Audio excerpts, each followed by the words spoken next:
வணக்கம் ஃப்ரெண்ட்ஸ், இந்த வீடியோவில் Epson L3101 பிரிண்டரை எப்படி நம்முடைய லேப்டாப்பில் டெஸ்க்டாப்பில் இன்ஸ்டால் பண்ணுறது அப்படிங்கிறத தெரிஞ்சுக்க போகிறீங்க.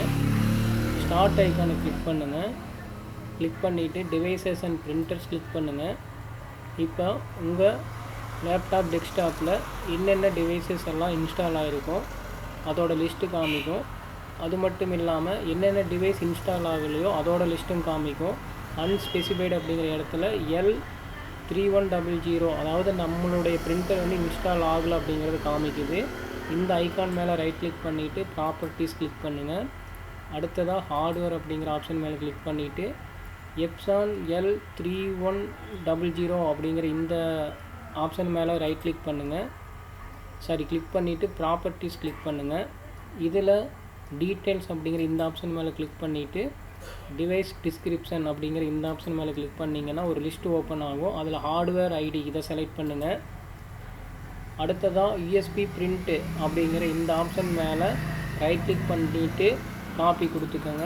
அடுத்ததாக க்ரோம் ப்ரௌசர் ஓப்பன் பண்ணிவிட்டு சர்ச் அப்படிங்கிற இடத்துல நம்ம காப்பி பண்ணதை அப்படியே பேஸ்ட் பண்ணிக்கோங்க. என்டர் கொடுங்க.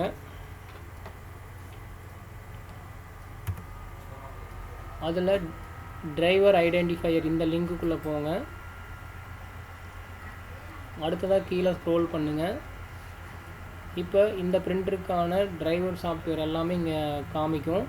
இதில் உங்களோடது 32 பிட்டா 64 பிட்டா அப்படிங்கிறத செக் பண்ணிக்கங்க. ஓஎஸ்ஸு என்னோடய ஓஎஸ் வந்து 64 பிட்டு. அதனால் நான் என்ன பண்ணுறேன்னா கடைசியாக இருக்கிற இந்த டிரைவர் என்ன பண்ணிக்கிறேன்னா டவுன்லோட் பண்ணிக்கிறேன்.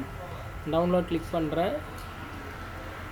அடுத்ததாக கீழே ஸ்க்ரோல் பண்ணுங்கள். ஸ்க்ரோல் பண்ணிங்கன்னா இந்த கீழே இருக்கிற டவுன்லோட் ஃப்ரம் எப்சான் அப்படிங்கிற இந்த ஆப்ஷன் மேலே கிளிக் பண்ணுங்கள். அடுத்ததாக இதில் வந்து பார்த்திங்கன்னா உங்களுக்கு 3 ஆப்ஷன் காமிக்குது. இதில் நான் ரெண்டாவதாக இருக்கக்கூடிய click here to download from driver identifier server அப்படிங்கிறத செலக்ட் பண்ணிக்கிறேன். இப்போ வந்து பார்த்திங்கன்னா டிரைவர் வந்து டவுன்லோட் ஆகிட்டு இருக்குது. 57.7 MB காமிக்குது. டவுன்லோட் ஆகிற வரைக்கும் வெயிட் பண்ணுங்கள். டவுன்லோட் ஆகி முடித்ததுக்கப்புறமா இந்த ஏரோ மேலே கிளிக் பண்ணிவிட்டு ஷோ இன் ஃபோல்டர் கிளிக் பண்ணுங்கள்.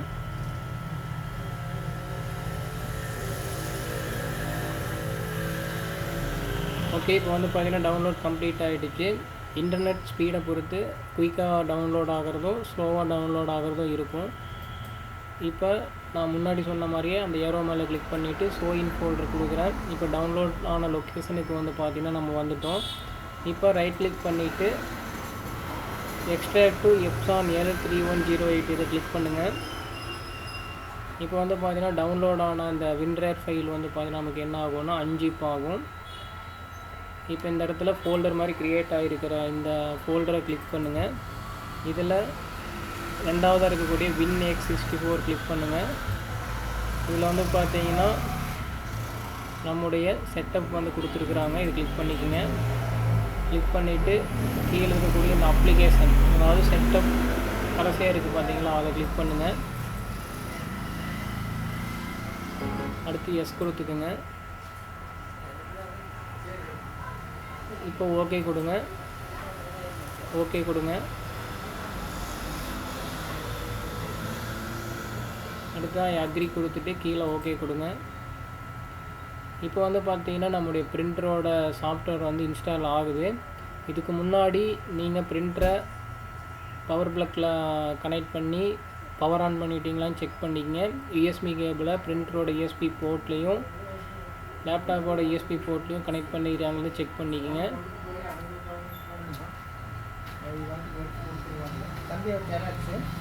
ஆனால் ஜெராக்ஸ் கொஞ்சம் லைட்டாக தான் வருதுங்கண்ணா. லேட்டாகும்ண்ணா.